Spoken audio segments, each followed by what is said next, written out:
মাঝি পর্দাশীল মেয়ে তৈরি করতে পারে, প্রত্যেকটা ঘরে ঘরে অটোই পর্দাশীল বউ চলে আসবে। আপনার মেয়েকে পাঠান পেন্সিল শু পরে শপিং কমপ্লেক্সে, মেয়ের ক্ষেত্রে শপিং কমপ্লেক্স আর বউয়ের ক্ষেত্রে অত্যন্ত পর্দাশীল, তাহলে আপনি সঠিক বিবেচনা কম বাবা হতে পারেননি। কথা বলেন না কেন? আমি আমার মা বোনদের উদ্দেশ্যে বলবো, মা গো পর্দা করে চলো, পর্দা ছাড়া কোনো উপায় নেই। আমার বন্ধু হযরতে আব্দুল্লাহ আসতেছে নবীজির কদমে, মাইমুনা সহ বন্ধুরে আমার আরেকজন ছিলেন নবীজির দরবারে। যখন আব্দুল্লাহ আসতেছে তখন আমার নবীজি বললেন, তোমরা আত্মগোপন করো। খেয়াল করবেন হাদিস শরীফ, তোমরা কি করো? তার মানে তোমরা এখান থেকে প্রস্থান করো, চলে যাও। ইয়া রাসূলুল্লাহ, আব্দুল্লাহ আসতেছে, আব্দুল্লাহ তো অন্ধ। আমার নবীজি বলেছেন, আব্দুল্লাহ অন্ধ, তোমরা তো অন্ধ নও। তার মানে আপনার বাড়ির আঙিনা দিয়ে যদি কোন অন্ধ মানুষ চলে যায়, আপনি চুকি দিয়ে অন্ধ মানুষের, অন্ধ পুরুষের দিকে দৃষ্টি দিতে পারবেন না। আপনার স্বামীর ক্ষমতা নাই, কলা পাতা দিয়ে আপনার বাড়ির আঙিনাটা বেড়া দিয়ে দিয়েছে, নতুন জামাই হেঁটে যাচ্ছে, আপনি কলা পাতার পাক দিয়ে নতুন জামাইয়ের দিকে দৃষ্টি দিতে পারবেন না। কারণ বন্ধু আমি আগে বলেছি, সবকিছুই হয় চক্ষু থেকে। কথা বলেন না কেন? দুঃখজনক হলেও বন্ধু সব সত্য রে। ওই যে পর্দাশীল বেপর্দাশীল পুরুষ এবং নারী, বেনামাজি, অন্যায় অপরাধ করেনেওয়ালা বান্দা বান্দি গুলো সবগুলো মিলে তারা পাপী হয়ে গেল। ও বন্ধু, তাদের জন্য কত ভয়ঙ্কর খবর দেখেন। এই জাহান্নামীদের জন্য সবচেয়ে কম আযাব হলো তার পায়ের মধ্যে আগুনের এক জোড়া জুতা বানাই দেওয়া, পরাইয়া দেওয়া হবে। যেরকম না, নাউজুবিল্লাহ। আগুনের জুতা পরতে পারবেননি, পৃথিবীর আগুনের মতো নয় রে। হযরত আবু হুরায়রা রাদিয়াল্লাহু তাআলা আনহু বলে দিয়েছেন, আমার নবী বলেছেন, আপনার আমার কর্মের কারণে আপনি সুদ খাইয়া আরেক ফকিরকে আরো নিঃস্ব করে দিয়েছেন। আমাদের এলাকার মধ্যে অনেক গরিব মানুষ ভিটামাটি হারে এখন মিসকিন সুদখোরদের তাণ্ডবে।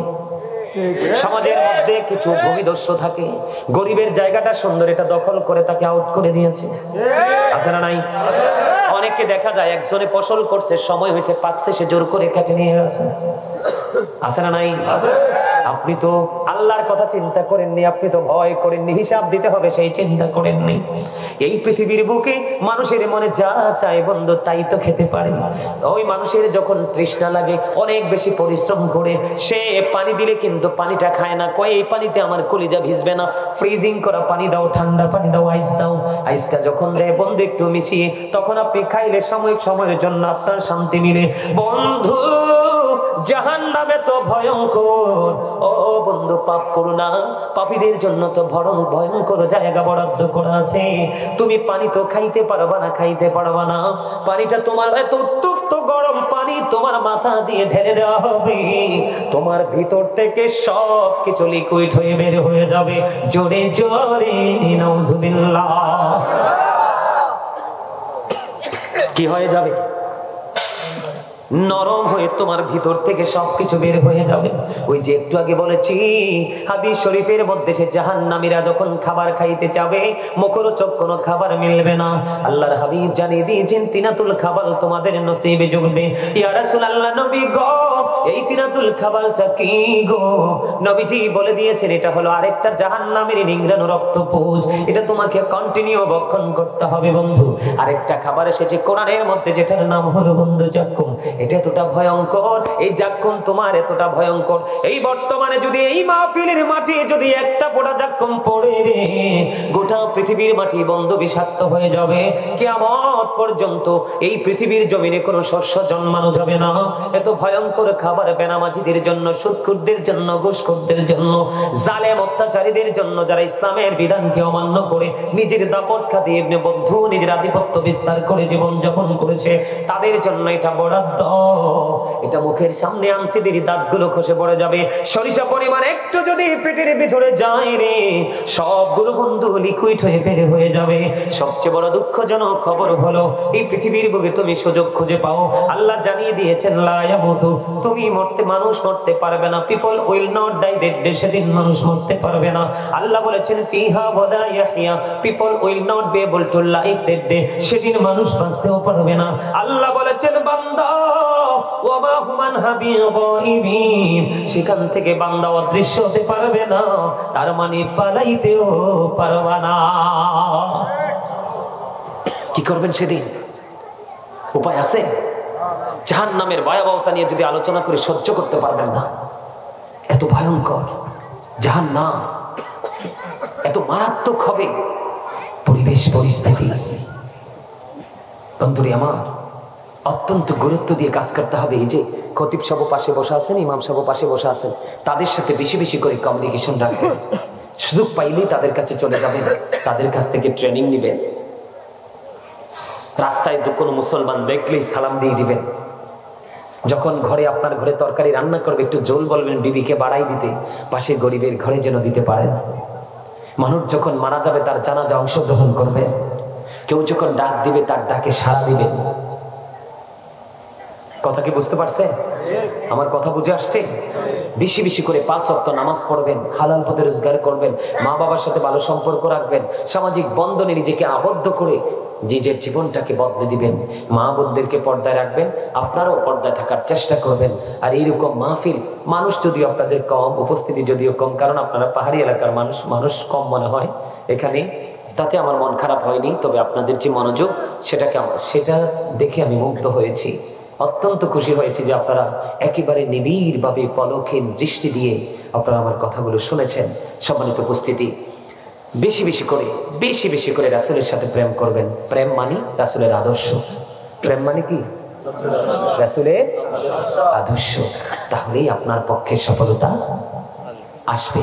শোনেন, আপনি শুধু সুন্নি জামাত করলে চলবে না, আপনার আওলাদকেও সুন্নি জামাতের আওতায় আনতে হবে। কি করতে হবে? আমাদেরকে তাকান, আল্লাহ রাসূল বলেছেন, আদিবু আওলাদাকুম আলা সালাতি খিসালিন হুব্বি নবিকুম ওয়া হুব্বি আহলি বাইতিহি ওয়া আলা কিরাতিল কোরআন। রাসূল বলেছেন, তোমরা তোমাদের সন্তানদেরকে 3টি বিষয় শিক্ষা দাও। কয়টি? 1টি হলো নবীর প্রেম, আরেকটি হলো নবীর আহলে বাইত পরিবারের প্রেম, আরেকটি হলো কোরআন তেলাওয়াত। বিশেষ করে শয়তানি এবং বেঈমান কাফির মুশরিকদের সংস্কৃতি থেকে দূরে থাকবেন। এখন বর্তমান ছেলেরা যা করছে সব ইহুদিদেরকে দেখে, অথচ ইহুদিরা আমাদের মুসলমানদেরকে ফিলিস্তিনে ধ্বংস করে দিচ্ছে। কথা বলেন না কেন?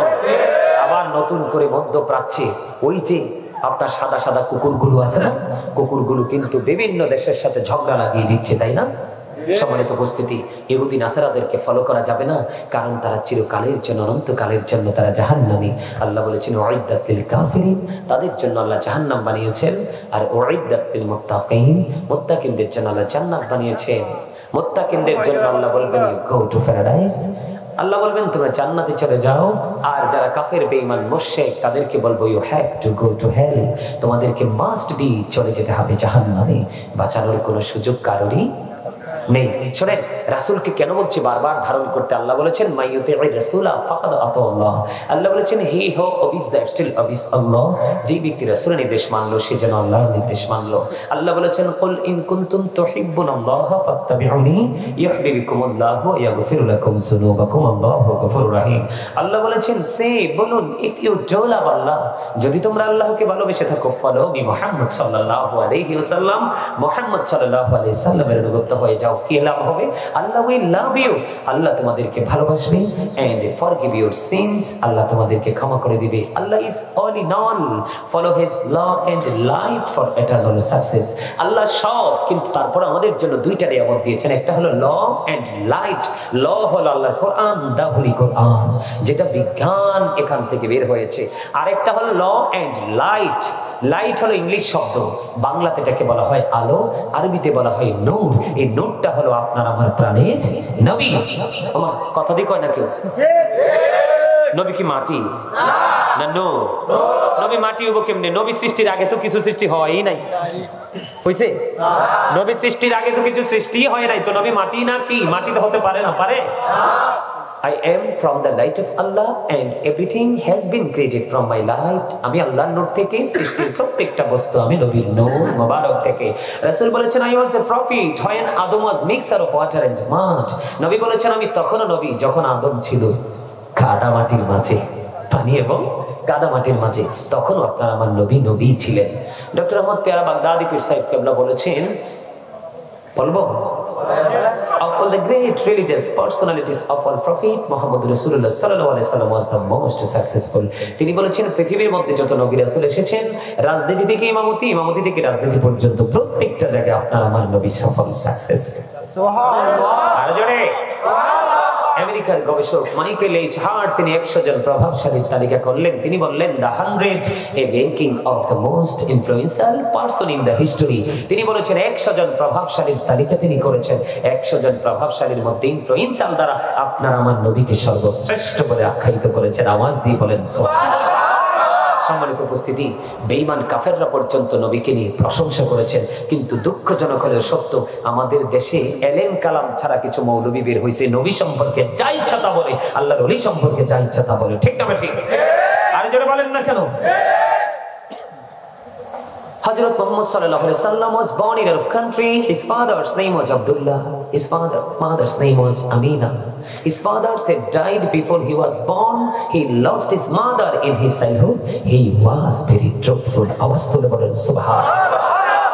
কেন বললাম? আমার নবী ছিলেন শ্রেষ্ঠ সত্যবাদী। কিছুদিন আগে আমাদের একজন সিনিয়র আলেম, ওনার সাথে এক ভদ্রলোকের দেখা হলো। তিনি একজন লয়ার। তিনি হাদিস শরীফ সম্পর্কে যখন জানতে পারলেন সেটা রাসূলের। কার? এক কথায় কার? রাসূলের। তখন ওই ভদ্রলোক কিন্তু লয়ার। দেখেন কত বড় পৌঁছা, তার বিবেক একেবারে নষ্ট হয়ে গেছে। সে বলতেছে তো হাদিস যদি নবীর হয় তো নবী তো একজন মানুষ মাত্র। নাউজুবিল্লাহ বলেন না। সেই ভদ্রলোক কি বলতেছে? নবী একজন মানুষ মাত্র, তো ওনার কথাতে ভুল থাকতে পারে না। আরে নাউজুবিল্লাহ বলতে পারেন না? নবীজির কথা যদি ভুল হয়, তোমার মতো কলিমুদ্দিনের ফলা সলিমুদ্দিনের কথা নি সত্য না? কথা কন না কেন? আরে কি একটা বাপ দেখায় জানেননি? কোরআন শরীফটা চাইয়া চাইয়া পড়ে কি করে? কথা কয় না? কি একটা নমুনা ধরে জানেননি? কোরআন শরীফটা চাইয়া চাইয়া পড়ে। এটা যে লেখা হয়েছে, কর্তিকা লেখা হয়েছে এটা জানোনি তোমরা? নবীর যে নবীর কথা বলো তো হইতে পারে, শুধু হাদিস না, কোরআনও নবীজির জবান দিয়ে আইছে। নবী মক্কায়, কোরআনও মক্কায়, প্রত্যেকটা সূরার নাম মাক্কি। নবী মদিনায়, প্রত্যেকটা সূরার নাম মাদানী। আপনারা জানেন কিনা জানি না, নবীজির কাছে কোরআন আল্লাহ লেখা পাঠাই নাই, ওহীর মাধ্যমে পাঠাইছে। সুবহানাল্লাহ কোন? তার মানে নবীজির জামানায় কোরআন লিখিত ছিল না। আবু বকরের জামানাও কোরআন লিখিত, হযরত ওমরের জামানাও কোরআন লিখিত, হযরত উসমান জিন নূরাইন রাদিয়াল্লাহু তাআলা আনহুর জামানায় এসে কোরআন লিখিত হয়েছে। তাহলে বুঝেন আগের কি সব মিথ্যা ছিল? সন্দেহ ছিল? যে এটাই কইছে নবীরও, যেহেতু তুমি একজন মানুষ, এই যেমন মানুষ হয় কেমনে? আমার নবী বলতেছেন ক্বালা আইয়ুকুম মিথলি, তোমরা কে আছো আমার মতো? কেউ তো হাত তোলে না। কারণ নবীর মতো বলতে গেলে সে দুনিয়া থাকবো নি। কথা কন না কেন? নবী নিয়ে আলোচনা করলে, নবী সম্মান নিয়ে আলোচনা করলে, আমি গাজী সুলাইমান না, পৃথিবীর সব সুন্নি জামাতের আলেম শেষ হয়ে যাবে, নবীর শান শেষ। কারণ এটা আল্লাহর মনোনীত প্রিয় হাবিব। সুবহানাল্লাহ বলেন। এই জন্য নবীকে আমাদেরকে আপন করে ধরে নিতে হবে। নবীকে যখন আপনি ভালোবাসবেন, আপনি গ্রহণ করবেন, তখনই হবেন আপনি সুন্নি জামাত। আর এই সুন্নি জামাতই হলো শ্রেষ্ঠ দল। আহলে সুন্নাহ ওয়াল জামাত ইজ দ্য বেস্ট পার্টি।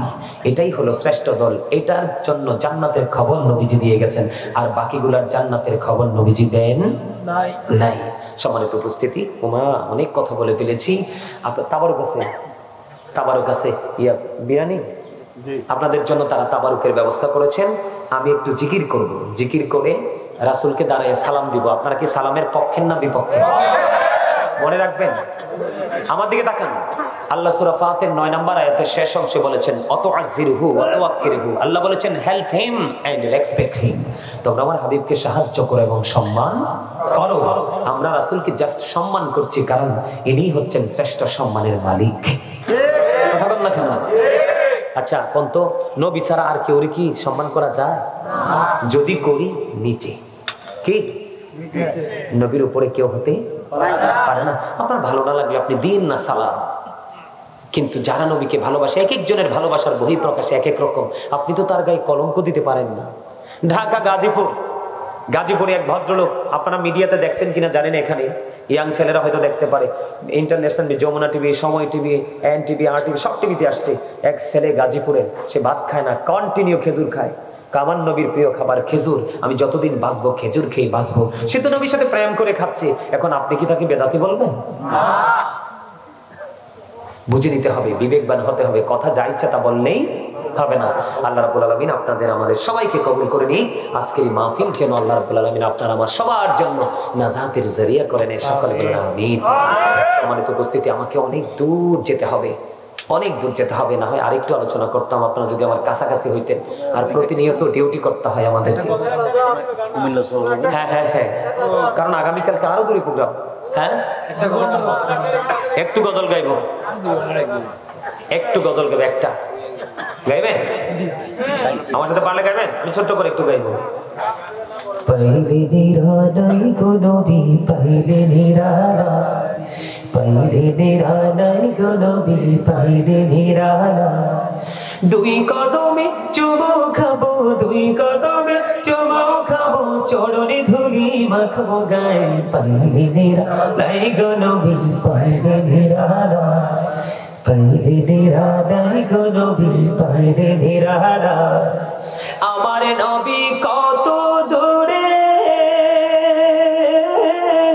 লোহিত সাগরের তীরে, হায়রে মদিনারি সোনার গড়ে আছেন তিনি সর্বদাই। পাইলে নিরালাই গো নবী, পাইলে নিরালাই, পাইলে নিরালাই গো নবী, পাইলে নিরালাই। দুই কদমে চুমো খাবো, দুই কদমে চুমো খাবো, চরণে ধুলি মাখবো গায়ে। পাইলে নিরালাই গো নবী, পাইলে নিরালাই। জোরে জোরে কোন মারহাবা, আরো জোরে কোন মারহাবা। আমার লেখা গজলের অভাব নাই। লা ইলাহা ইল্লাল্লাহ, লা ইলাহা ইল্লাল্লাহ। এই নামাজে রোজা ছাইরো না, মা বাবাকে ভুলিল না।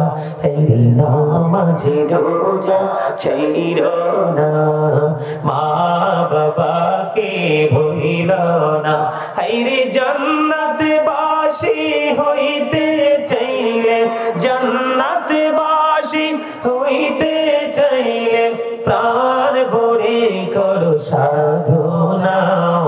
লা ইলাহা ইল্লাল্লাহ, লা ইলাহা ইল্লাল্লাহ, লা ইলাহা ইল্লাল্লাহ, লা ইলাহা ইল্লাল্লাহ মুহাম্মাদুর রাসূলুল্লাহ সাল্লাল্লাহু আলাইহি ওয়াসাল্লাম।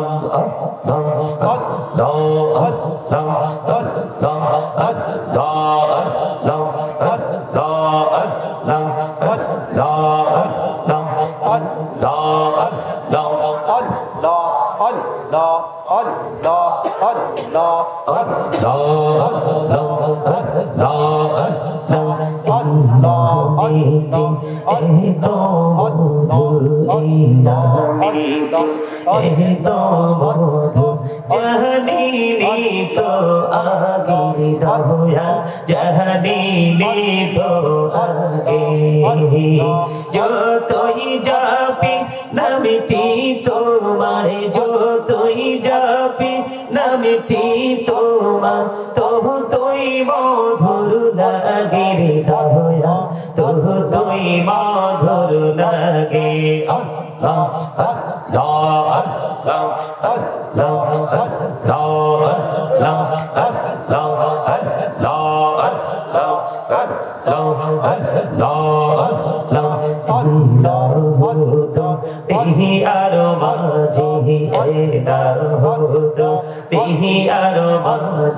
কিসের করো খেলা, পিছের দিকে চাইয়া দেখো, পিছের দিকে চাইয়া দেখো, ডুবে যায় তোর বেলা রে। আল্লাহ আল্লাহ আল্লাহ আল্লাহ আল্লাহ আল্লাহ। কহুরে গুণ নবী মেরাজে জিয়া মেরা করুরে গো নবী মেরাজে জিয়া দয়াল প্রভু দিলেন মেরাজ দয়াল প্রভু দিলেন মেরাজ মুমিনের লাগিয়া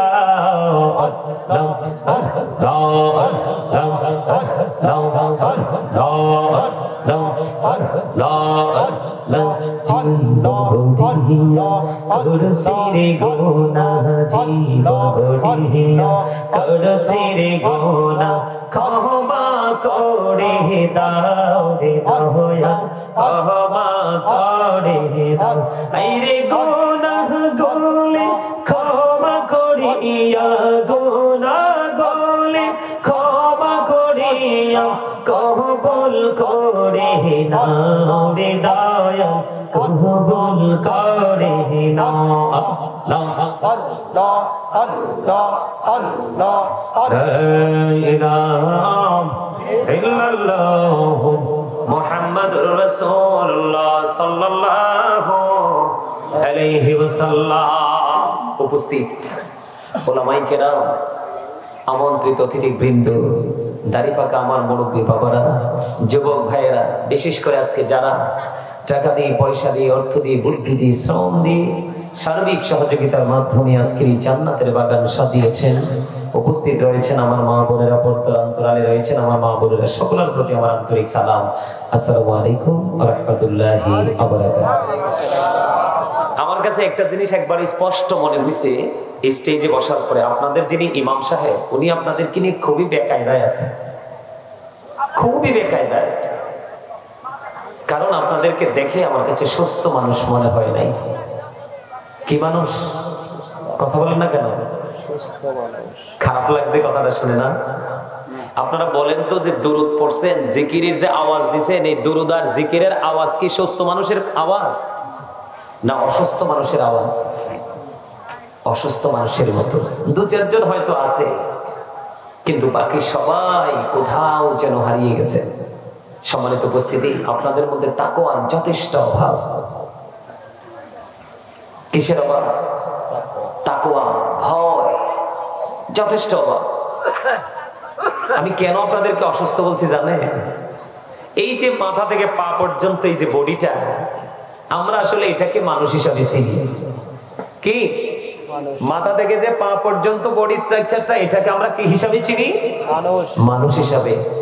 আসলে এটা আসল মানুষ নয়। কি এটা আসল মানুষ নয়?